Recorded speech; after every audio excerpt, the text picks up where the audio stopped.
Hello friends, and not yet friends, welcome back to Mary's Test Kitchen, where there's a couple extra special elements that will make these completely vegan cheese buns extra cheesy. And I will tell you all about them. But first, let's get started on making a simple bread dough.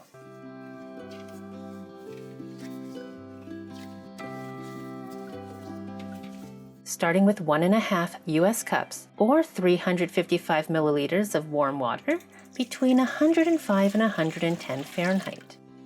Add a tablespoon of ground flaxseed.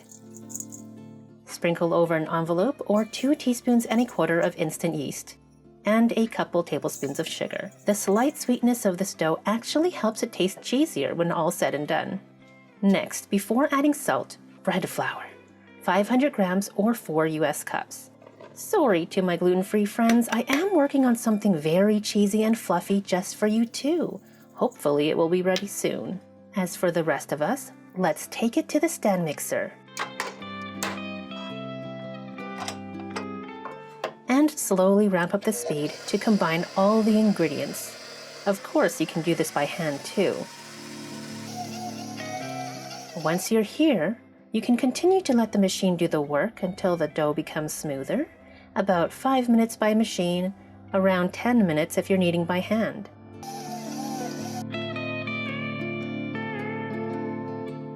This is what we're looking for.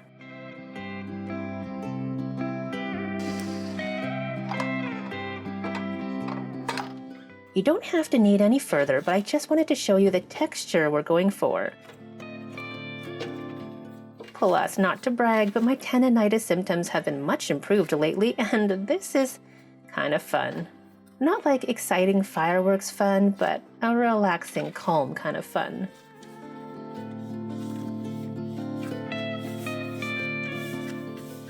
When you've had enough, place the dough back in the bowl and cover it. Leave it there in a warm, draft-free location to rise for about 1 hour, or until it's around doubled to tripled in size. While we wait, we can work on our cheese. Good thing a lot of the work is done already by using store-bought vegan cheddar-style shreds.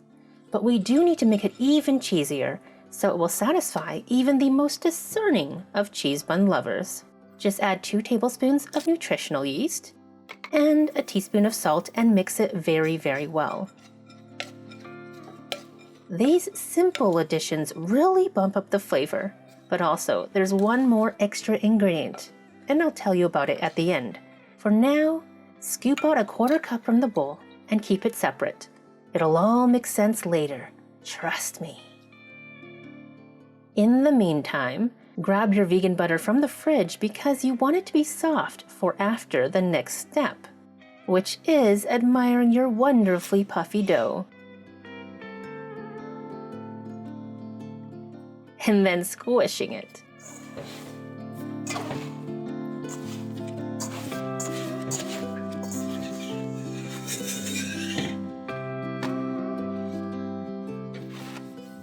You might need a little flour on your table to prevent sticking, but not much.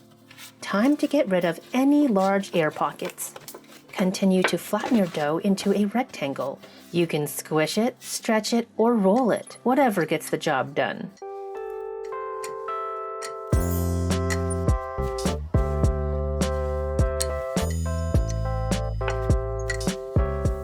I was aiming for about a 1/2 inch thick, but as you can see, I got a little carried away.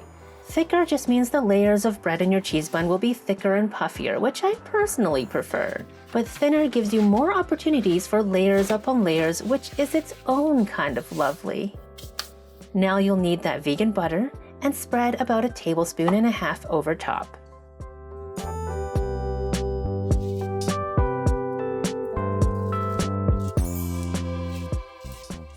And half of the larger portion of seasoned vegan cheese shreds. And press them firmly right in. Then fold that rectangle short side to short side. Press it gently. And even out the edges. Then spread another 1.5 tablespoons of vegan butter over the top.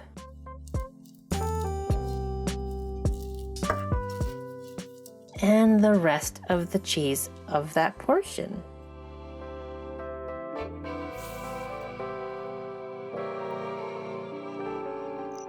You could roll this up and make cheese rolls or cheese scrolls, but I have a new mini loaf pan and I wanted to try a different kind of shape with more layers.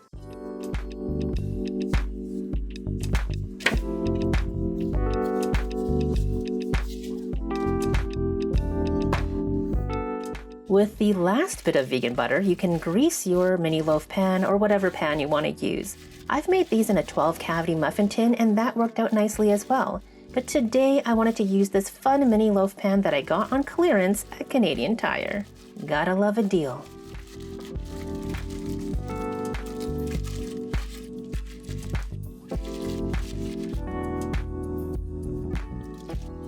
Back to our log of cheesy dough, cut however pieces fit in your pan.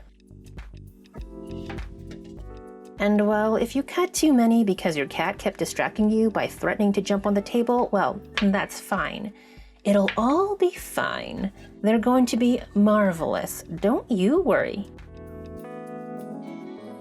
Cover them in plastic wrap and leave your buns alone to rise in a warm, draft-free location for about an hour until they are doubled in size. By the way, about 45 minutes in, or when you see they're almost all the way puffed up, start preheating your oven to 350 degrees Fahrenheit. Then, when it's ready to bake, your buns will be pretty much ready to bake too. Nice and puffed up, at least doubled from what they were. But before you pop these in the oven, let's use the last of the seasoned cheese from earlier. Add a couple tablespoons of plant-based milk, and then take it to the microwave to melt. I did intervals of 15 seconds just so it melts and it becomes smooth like this. Resist the temptation to spoon directly into your mouth. Instead, evenly spoon it on top of your risen buns.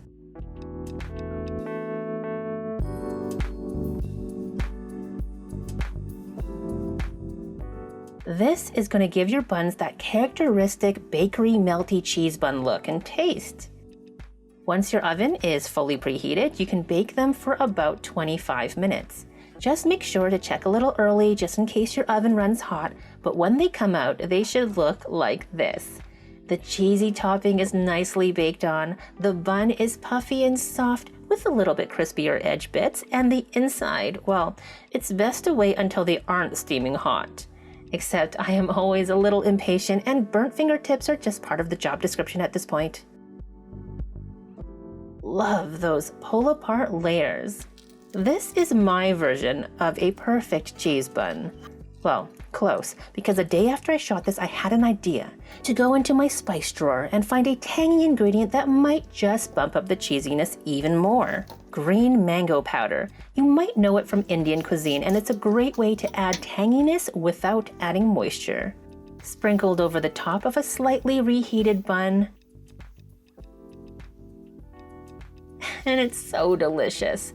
That bit of acidity really takes it to the next level.